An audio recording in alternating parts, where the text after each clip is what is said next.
Yo, halo nakama. Mencetuskan teori dari One Piece yang beneran terwujud itu sangat sulit. Penyebabnya adalah Oda Sensei kadang menaruh twist tersendiri, sehingga kejadian tak berlangsung sesuai dengan ekspektasi para penggemar. Dan juga Oda Sensei termasuk penulis yang sangat sulit ditebak. Namun hingga sekarang ada beberapa teori populer penggemar One Piece yang terbukti benar. Sebelum terwujud, jika kalian aktif di komunitas One Piece, kalian akan melihat teori-teori yang diangkat di forum dan beneran menjadi kenyataan. Nah, apa saja sih teori-teori yang terbukti benar tersebut? Tapi sebelum lanjut ke bahasannya, jangan lupa buat para nakama yang baru mengunjungi channel ini, jangan lupa klik tombol like, subscribe, dan aktifin lonceng notifikasinya. Oke, lanjut ke pembahasannya. Pertama, teori yang mengatakan bahwa dragon dulunya adalah angkatan laut. Nah, nakama, banyak fans yang curiga kalau Monkey Dragon dulunya adalah angkatan laut.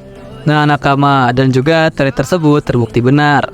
Nah, ketika di Arcade Head di chapter 1097, Kuma bertanya-tanya bagaimana Dragon mempelajari soal senjata. Kemudian Monkey Dragon pun mengungkap dia sempat menghabiskan waktu bersama angkatan laut. Tetapi dia keluar dari angkatan laut karena tidak menemukan keadilan di sana. Tetapi belum terungkap juga pangkat Dragon ketika masih berada di angkatan laut. Kemungkinan dulunya dia adalah setingkat dengan Admiral. Sabo tidak beneran mati. Nah, nakama, ketika Luffy mengalami masa duka setelah kematian Ace, kita melihat flashback ketika Luffy dan Ace masih kecil. Di sini ternyata bukan hanya Luffy dan Ace, melainkan ada satu orang lagi yaitu Sabo yang disebut kakak angkat Luffy yang lain. Di flashback tersebut, Luffy dan Ace mengetahui bahwa Sabo telah mati ketika dia ingin mengarungi lautan dan juga kapal kecilnya itu diserang oleh kapal Tenryubito. Pada saat itu, banyak penggemar yang tidak percaya dengan kematian Sabo. Menurut para penggemar, tidak mungkin Oda memperkenalkan karakter semenarik Sabo dan hanya dibuat untuk mati saja. Lalu jawabannya benar saja dan terbukti benar. Di alur cerita Dressrosa, Sabo kembali bertemu dengan Luffy dan ternyata dia mengalami hilang ingatan setelah kejadian yang membuat dirinya dikira mati. Dan kemudian Sabo bergabung dengan anggota pasukan revolusioner. Portgas di Ace bukan kakak kandung Luffy. Ace pertama kali diperkenalkan di alur cerita Alabasta. Di sini, Ace mengejutkan anggota topi jerami lainnya dengan kehadiran dan pengakuannya yang mengatakan bahwa dia adalah kakak dari Luffy. Saat Ace mengaku sebagai kakak dari Luffy, dari penampilannya mungkin masih oke, karena rambutnya yang sama-sama hitam dan juga sifatnya yang ceria dan terkesan bodoh serta rakus dengan makanan. Meskipun begitu, di masa-masa awal kemunculannya, banyak penggemar yang membuat teori bahwa Ace bukanlah kakak kandung dari Luffy. Hal yang membuat mereka memikirkan teori ini karena nama keluarga Ace bukan Monkey, melainkan Portgas, meskipun ada D-nya di sana. Dan juga teori ini ternyata benar. Terbukti ternyata Ace memang bukan kakak kandung Luffy, melainkan kakak angkat dari Luffy bersamaan dengan Sabo. Sanji adalah seorang pangeran. Dari semua anggota topi jerami, pada awal diperkenalkan, masa lalu Sanji adalah yang paling misterius. Kita memang tahu bahwa dia dibesarkan di Baratie, dan dia bersama Jeff pernah mengalami kelaparan di sebuah pulau. Tetapi dulu ada teori soal Sanji, terutama karena julukan yang dipilih di Alabasta adalah Mr. Prince. Teori yang paling terkenal adalah Sanji merupakan pangeran dari salah satu kerajaan di North Blue. Seperti cerita-cerita kerajaan dalam beberapa kisah, dikisahkan pangeran kabur dari kerajaannya. Nyatanya, Sanji memang seorang pangeran dari keluarga kerajaan Germa. Dan Sanji memang benar-benar lari dari kerajaannya. Dan juga teori dari para fans yang mengatakan Sanji adalah seorang pangeran terbukti benar. Shirahoshi adalah senjata kuno Poseidon. Nah, nakama, senjata kuno di One Piece adalah 3 senjata berbahaya yang mampu menciptakan kekacauan dan pembantaian massal. Ada 3 jenis senjata kuno, yaitu Poseidon, Pluton, dan juga Uranus. Nah, nakama, membahas soal Poseidon, pertama kali senjata kuno ini disebut saat Robin membaca poneglyph di Skypiea. Masih belum ada informasi lebih lanjut tentang Poseidon, sampai akhirnya tepi jerami datang ke Pulau Manusia Ikan setelah time skip dan mengetahui fakta bahwa Poseidon adalah seorang putri duyung. Nah, nakama, putri duyung tersebut adalah seorang putri kerajaan yang bisa berbicara dengan Sea King pada masa abad kekosongan atau yang lebih kenal Void Century.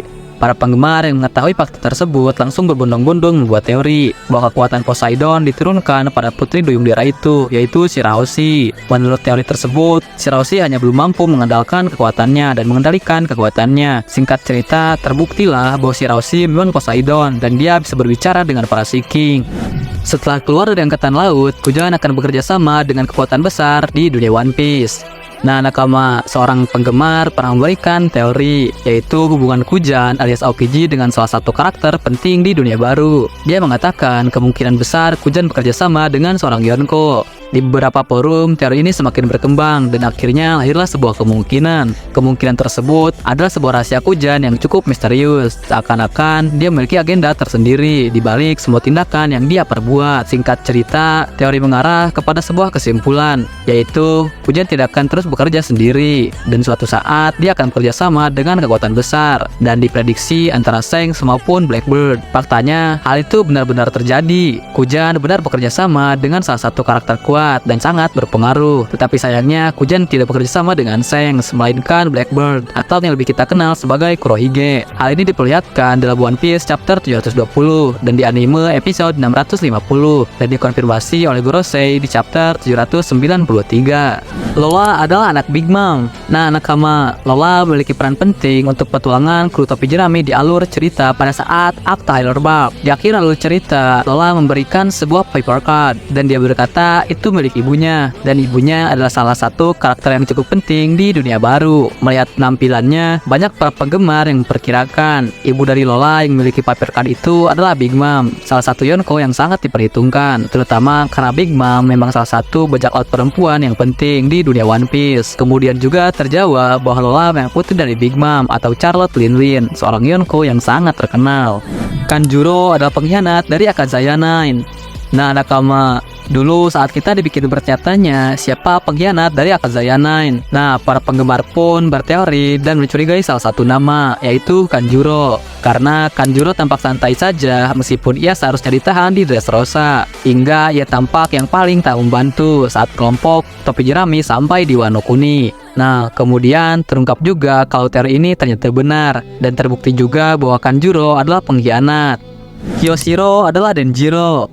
Nah, nakama, apakah kalian ingat di masa-masa di mana para penggemar One Piece dibuat kebingungan soal Denjiro? Banyak yang menduga Denjiro menggunakan identitas lain. Dan juga ada teori yang populer bahwa Denjiro adalah Kyoshiro, si bos Yakuza. Dan juga ada teori populer lainnya yang mengatakan bahwa Denjiro merupakan Koshiro, si guru Zoro. Ternyata teori yang benar adalah Kyoshiro merupakan Denjiro. Ia tidak dikenali karena bentuk wajahnya berubah setelah dia mengamuk karena kematian Oden. Kojuki Sukiyaki adalah Tenguyama Hitetsu. Nah, nakama, sempat ada kecurigaan kalau Kojuki Sukiyaki adalah Tenguyama Hitetsu. Salah satu faktor utama kecurigaan ini adalah pengisi suara keduanya yang sama, yaitu Ryuzaburo Otomo. Dulu juga sempat ada informasi kalau usia Hitetsu adalah 58 tahun. Namun kemudian informasi itu direvisi. Jadi usia Hitetsu adalah 81 tahun. Revisi usia itu membuat usia Hitetsu cocok dengan Sukiyaki. Ternyata teori dari para penggemar pun menjadi benar. Kojuki Sukiyaki sebenarnya masih hidup dan dia menyamar menjadi Tenguyama Hitetsu. Zoro mempunyai hawa Sokuhaki. Sempat dulu ada teori yang mengatakan kalau Zoro memiliki hawa Sokuhaki. Penyebabnya adalah aura menakutkan yang dipancarkan oleh Zoro. Seperti misalnya di chapter 915, Urashima sang pesumo mengomentari kalau Zoro memancarkan aura yang aneh. Di chapter 687, tebasan tanpa haki Zoro tetap membuat Monet begitu ketakutan, hingga dia sempat kesulitan menyusun lagi tubuhnya. Padahal Monet sendiri pada saat itu adalah pemakan buah iblis bertipologia. Dan juga Zoro dicurigai punya Sokuhaki karena impiannya yang sangat menarik. Karena impian Zoro adalah menjadi pendekar pedang terkuat di dunia. Ternyata teori tersebut benar. Dan juga Zoro terbukti mempunyai hawa Sokuhaki. Kekuatan Ryokugyu berhubungan dengan tanaman. Nah, nakama, pada saat Ryokugyu muncul di chapter 905, dia masih diselimuti oleh seluit hitam. Kemudian para fans langsung berteori apa kekuatan dari Admiral Ryokugyu. Yang menarik perhatian pada saat itu adalah ucapan dari Ryokugyu yang mengatakan dia sudah tidak makan selama 3 tahun. Saat itu ada beberapa teori yang muncul mengenai kekuatan Ryokugyu. Nama Ryokugyu bisa diartikan sebagai Green Bull atau banteng hijau, yang membuat fans memperhitungkan kekuatan dari Admiral tersebut berhubungan dengan elemen hijau. Biasanya nama dari para Admiral memang mewakili elemen kekuatan mereka.